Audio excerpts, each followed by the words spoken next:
आदरणीय मुख्यमंत्री जी को तो पता ही नहीं होगा कि उस घोषणा पत्र में क्या है। जिंदगी के इतिहास के अंदर पहली बार कोई प्रेस कॉन्फ्रेंस 26 सेकंड की हुई है।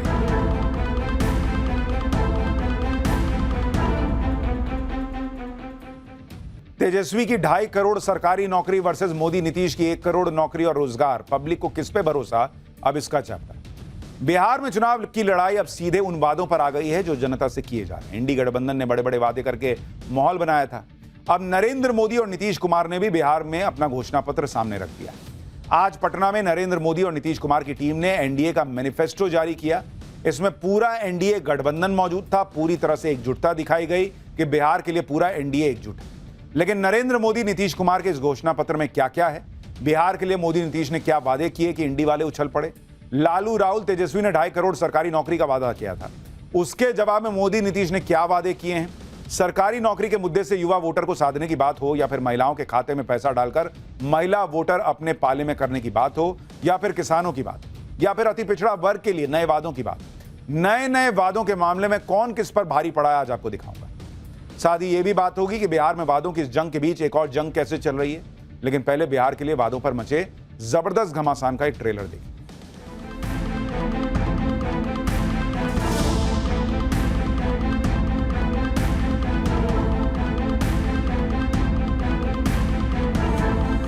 आदरणीय मुख्यमंत्री जी को तो पता ही नहीं होगा कि उस घोषणा पत्र में क्या है। जिंदगी के इतिहास के अंदर पहली बार कोई प्रेस कॉन्फ्रेंस 26 सेकंड की हुई है।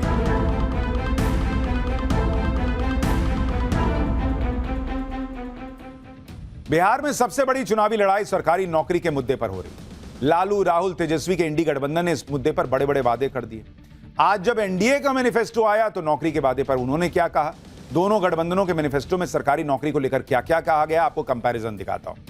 भाई, इंडी गठबंधन ने वादा किया है कि हर परिवार को सरकारी नौकरी मिलेगी। 20 दिन में इसका कानून बना देंगे, 20 महीने के अंदर नौकरी दे देंगे। एनडीए ने भी वादा किया कि 1 करोड़ से ज्यादा सरकारी नौकरी और रोजगार देंगे।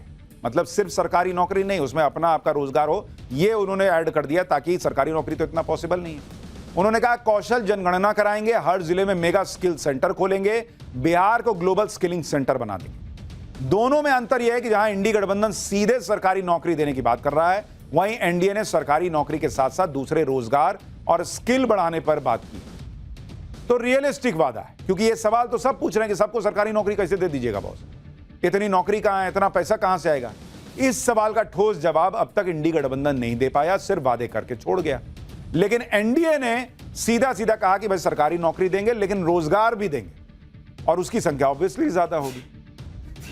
इंडी गठबंधन इस बात से भी घबराया हुआ है कि नरेंद्र मोदी और नीतीश कुमार ने बिहार की महिलाओं के खाते में जो 10,000 रुपए डलवाए, वो कहीं मोदी नीतीश को बिहार में अब तक की सबसे बड़ी जीत ना दिला दे। इसके जवाब में इंडी गठबंधन ने भी महिलाओं के लिए कई वादे किए, और अब एनडीए ने भी अपने मैनिफेस्टो में महिलाओं के लिए क्या कहा है वो देख लीजिए। इंडी गठबंधन ने बिहार के गांव-गांव में काम करने वाली 1 लाख जीविका दीदियों को सरकारी कर्मचारी बनाकर 30,000 रुपए हर महीने की सैलरी देने का वादा किया।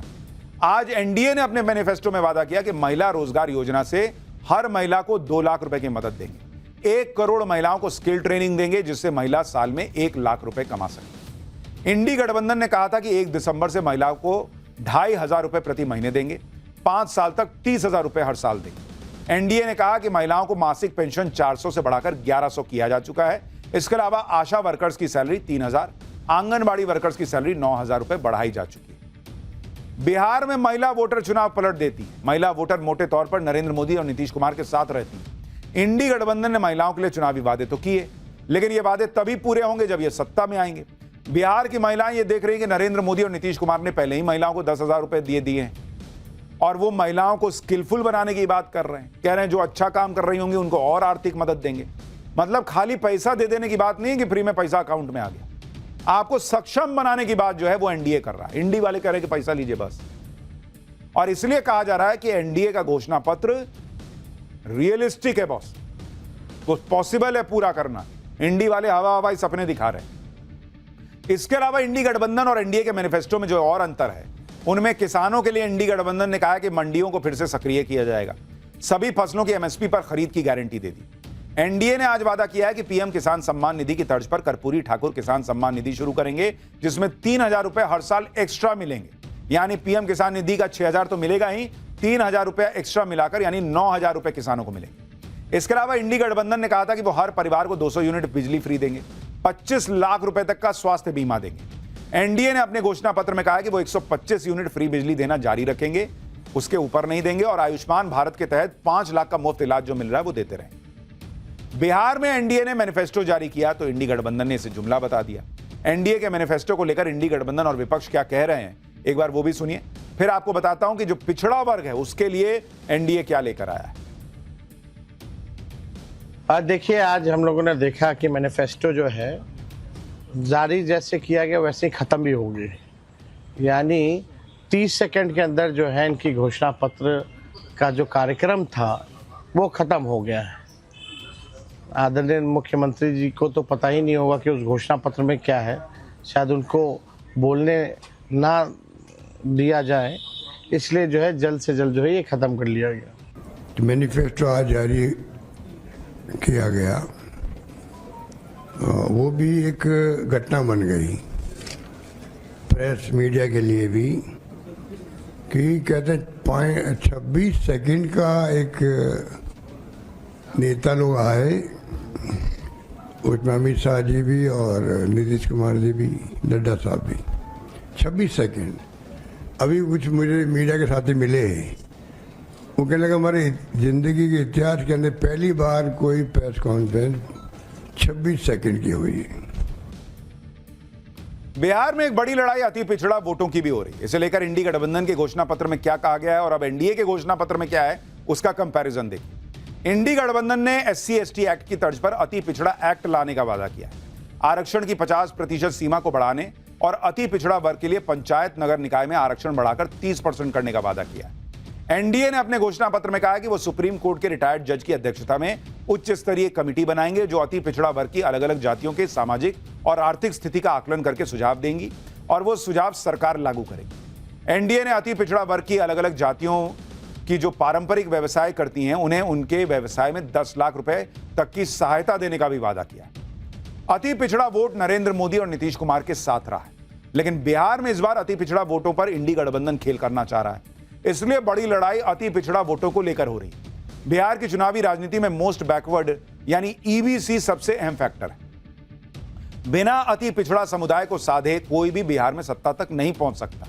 बिहार में ईबीसी की आबादी 36% है, जिसमें करीब 112 जातियां हैं। इनमें निषाद, मल्ला, केवट, बिंद, नोनिया, तेली, तमोली, बढ़ई, धानुक, लोहार, कुम्हार, नाई, शिल्पकार, ठठेरा, माली, चंद्रवंशी, हलवाई, कानू, दांगी, राजवंशी, गरेड़िया जैसी जातियां। आबादी के हिसाब से ये छोटी छोटी जातियां हैं, लेकिन दूसरे वोट बैंक के साथ जुड़कर बड़ी ताकत बन जाती हैं। इसलिए सभी पार्टियों की कोशिश अति पिछड़ा वोट पाने की रहती है। अति पिछड़ा वोट पर एनडीए की तगड़ी पकड़ रही है और नरेंद्र मोदी, नीतीश कुमार पर लगातार इस वर्ग ने भरोसा जताया है। लेकिन इस बार अति पिछड़ा वोट के लिए ही इंडी गठबंधन ने अति पिछड़ा वर्ग के मछुआरा समुदाय से जुड़े हुए मुकेश सहनी को डिप्टी सीएम कैंडिडेट बनाया। वोटों के इस गणित के बीच यह भी देखना जरूरी है कि 2005 से अब तक बिहार में बदलाव तो बहुत हुए, लेकिन अभी बिहार में बहुत कुछ करना बाकी है। पहले आप ये देखिए कि 25 साल में क्या हुआ है। भाई, पहले बिजली हर जगह नहीं आती थी बिहार में। 2005 में 700 मेगावाट बिजली थी, जो आज की डेट में बिहार में 8700 मेगावाट हो चुकी है। गांव में सड़कें नहीं होती थी। 2005 में 8000 किलोमीटर पक्की सड़कें थी गांव में।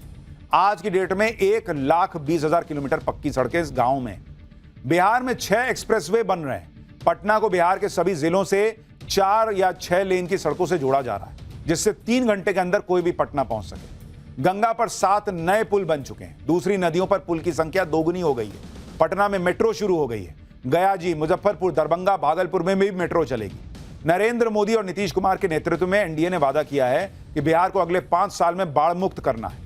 फ्लड मैनेजमेंट बोर्ड बनाएंगे। 2030 तक सभी जिलों में पाइप्ड नेचुरल गैस का नेटवर्क बिछाने का प्लान है, जिससे हर परिवार को आसान और सस्ता रसोई गैस कनेक्शन मिल सके। एनडीए का यह भी वादा है कि बिहार में केंद्र के सहयोग से Delhi, Patna, Kolkata bullet train corridor भी बनाया जाएगा। यानी एक तरफ ऐसे सपने हैं तो बिहार के लिए कड़वी हकीकत भी है कि अभी भी बिहार के सामने बहुत चुनौतियां हैं। बॉस, आपको बिहार के कुछ आंकड़े दिखाता हूं। बिहार में करीब 40% लड़कियां ऐसी हैं जो कभी पढ़ाई के लिए स्कूल ही नहीं गई। इस मामले में 29 राज्यों में बिहार 28वें नंबर पर है, यानी सबसे पिछड़ा हुआ है। तो यह सवाल भी एनडीए से है कि ये अब 20 साल में क्यों नहीं कर पाए। बिहार में 20 से 24 साल की लड़कियों में 41% लड़कियां आज भी ऐसी हैं जिनकी शादी 18 साल से की उम्र से पहले हो गई। इस मामले में भी बिहार 29 राज्यों में 28वें नंबर पर है, यानी सबसे पिछड़ा। यह क्यों नहीं रोक पाई नीतीश जी?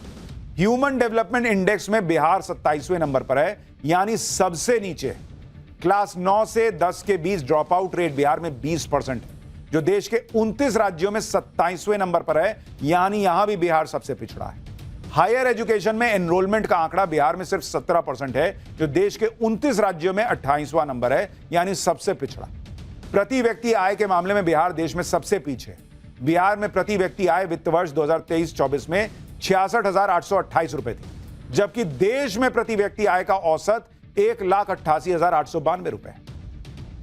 यानी बिहार में बहुत सारी चीजें पिछले 20 साल में बदली हैं, लेकिन उसके बावजूद ये कुछ ऐसे मूलचूल बदलाव हैं जो क्यों नहीं आए, इसका जवाब अभी भी सरकार नहीं देती। अब क्या पब्लिक सरकार बदलेगी, क्या करेगी, ये तो वक्त है।